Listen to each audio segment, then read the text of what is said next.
Hello everyone. Let's improve our reading and comprehension skills. Herkese salam. Gəlin oxuyub və anlama bacarıqlarımızı inkişaf elətdirək. Elə birinci 10-cu sinifin bu ilk səhifələrində quotationlar var, sitatlar var. Quotation sitat deməkdir. Əgər bu biznesə aiddirsə, təklif sənədi deməkdir. Amma belə quotation sitat deməkdir. Məsəl üçün İsa'nın bir quotation, yəni bir sitatını deyə bilərəmsə, məsəl üçün love your neighbor as yourself. Qonşunu özün kimi sev. Bax bu bir sitatdır. Yəni müdrik insanların sitatları olur. Quotation, bax bu quotation sitat sözü deməkdir. Cəmdədir, es sonluq alıb. Geçdi indi Ralph Martin'ın sitatına. Make it a habit to tell people thank you. Əvvəl hərfi tərcüməyə baxaq. It, üçüncü şəxsin, demək ki, cansızlar üçün olanı, make feildir etmək, make it, onu, habit vərdiş deməkdir, tək sayılan isim olduğuna görə.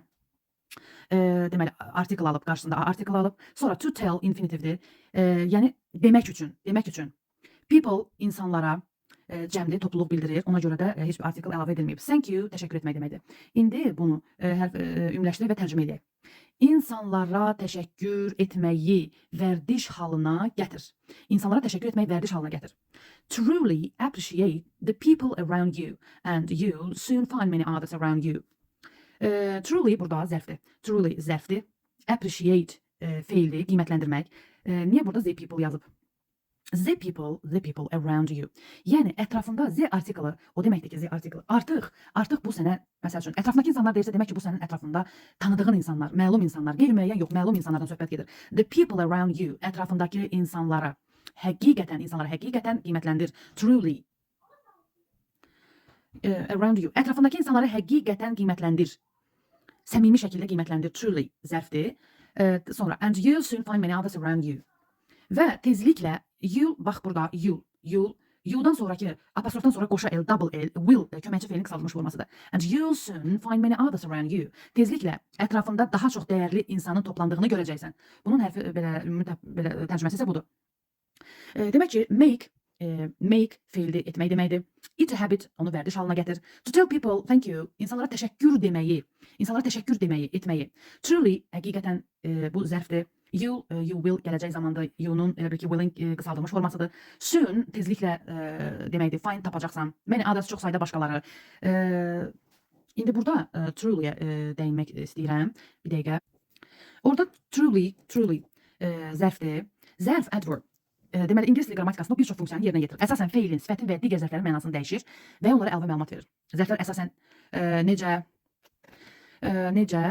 harada, nə vaxt, necə kimi suallarına cavab verir. Deməli, sadə nümunələrlə izah eləyək. Hər şeyin sadəsindən başlamaq ilkin zəruri adımlardan biridir. Məsəl üçün, feili təyin edir zərf. Feili izah edir. Məsəl üçün, deyirəm ki, she sings beautifully.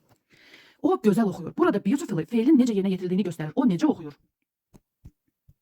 O gözəl oxuyur. Oxumağı sing feilini zərf təyin etdi. Beautifully sözü ilə. Və niyə görə sings olub burada? She şəxs əvəzliyidir. Və sings niyə es sonluğu alıb? Çünki sing feildir və üçüncü şəxsdə feil es sonluğu qəbul edir. O oxuyur. Necə? Beautifully. O gözəl oxuyur. Burada beautifully feili necə yerinə yetirildiğini göstərir. Sonra he runs quickly. O sürətlə qaçır. Yenə he burada üçüncü şəxsdir. Üçüncü şəxsin təkidir. Runs. Run. Feil özü run'dır. Es sonluğu niyə qəbul edir? Çünki üçüncü şəxsdə feil es sonluğu qəbul edir və o sürətlə qaçır. Onun qaçmağının necə olduğunu izah edir. Artıq burada quickly zərfdir. Run'ı feili izah etdi. Quickly feilin necə olduğunu izah edir. Sonra sifətə aid zərflər var. Məsələn, the movie was really interesting. Film həqiqətən maraqlı idi. Burada Z artiklı niyə var? Burada niyə var? Movie sözünün qarşısındakı Z artiklı niyə var? Movie sözünü, ismini Z onun təyin edicisidir. Yəni artıq bu filmə baxılıb. Yəni bu baxılmış filmlərdir. Yəni bu film artıq sənin üçün müəyyəndir. Haçansa baxmısan və yaxud da hal-hazırda baxırsan, ya da və yaxud da baxıb bitirmisən və onun haqqında məlumat verirsən. The movie was really interesting. Was be feilinin keçmişdə olan formasıdır. Elə bil ki, indiki zamanda am, is, are, keçmişdə was, were. Really, burada artıq zərfdir. Maraqlı feilinin dərəcəsini artırır. The movie was really interesting. Maraqlı sözünü really zərf sifətin dərəcəsini artırır. Yəni maraqlı idi, həqiqətən də maraqlı idi. Onun sifəti təyin edir. Sifəti zərf təyin edir. İzah edir zərf. Sifəti belə izah edir. The house is extremely big. Ev çox böyükdür. Burada extremely sözü Olduqca. Sifətin dərəcəsini burada ifadə edir. Ev necə, yəni hansı dərəcədə böyükdür? Olduqca böyükdür. Olduqca, çox böyükdür. Bax, big sifəti, bigin dərəcəsini, bu sifətin dərəcəsini extremely zərf olaraq izah etdi. Sonra və zərfi də təyin edir.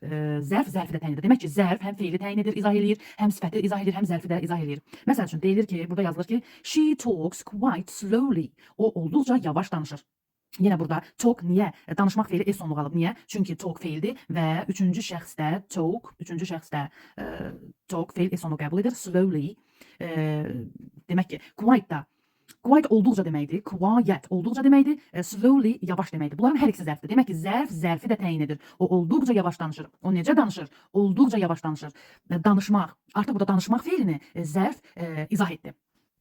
Ümid edirəm ki, belə sadə nümunələr, sadə izahlar reading and comprehension skilllərini, bacarıqlarını inkişaf etməsinə sizə yardımcı olacaq, həm də içində qrammatikada ehtiva edir.